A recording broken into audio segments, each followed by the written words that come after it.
बाप और बेटे और रुख के नाम से आमीन। मसीह यीशु में आप सबकी सलामती हो। आज की पहली तिलावत इशाया नबी का सहीफा और उसके 25वें बाप में से ली गई है। आज की पहली तिलावत में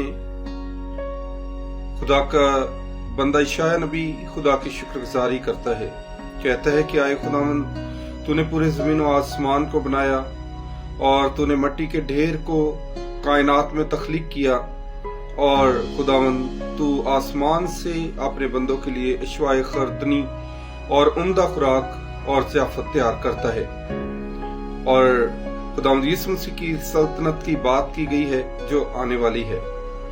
और आज की इंजील मुकद्दस मत्ती की इंजील और उसके 15वें बाब में से ली गई है। आज खुदावंद यीशु मसीह मछलियों और रोटियों को बुतात से बढ़ाने का मुआवजा करते हैं। और खुदावंद यीशु मसीह अपने शागिर्दों से पूछते हैं कि तुम्हारे पास क्या है। लोग जो 3 दिन से मेरे साथ हैं, और लोग बीमारों को खुदावंद यीशु मसीह के पांव पर डाल देते और खुदावंद यीशु मसीह उन्हें शिफा अता करते हैं। तो खुदावंद यीशु मसीह उनसे सवाल करते हैं कि तुम्हारे पास कुछ खाने को है।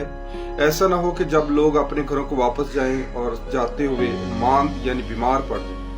खुदावंद यीशु मसीह को उनकी फिक्र लगी है और शागिर्द कहते हैं कि हमारे पास कुछ रोटियां और मछलियां हैं। खुदावंद यीशु मसीह कहते हैं ठीक है, मेरे पास लेकर आओ।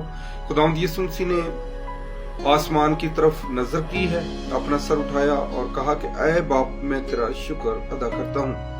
आज की इस इंजील मुकद्दस में खुदावंद यीशु मसीह हमारे रोल मॉडल बनते हैं, हमारे लिए बाइस से नमूना बनते हैं कि खुदावंद यीशु मसीह जो है वो हर बात में जब भी कोई मुआवजा करते हैं तो उससे पहले खुदा का शुक्र अदा करते हैं। तो इसलिए जरूर है कि हम भी हर बात में खुदा के शुक्रगुजार हो सकें। आज की हमारी तिलावतें जो हैं वो हमें तैयार करती हैं कि इन आमद के अय्याम में हम खुदावंद यीशु मसीह के जन्मदिन की ईद के लिए भी अपने आप को तैयार करें, और साथ ही साथ आमद सानी के लिए अपने आप को तैयार कर सके जब वो बादलों में तमाम फरिश्तों के साथ आएगा।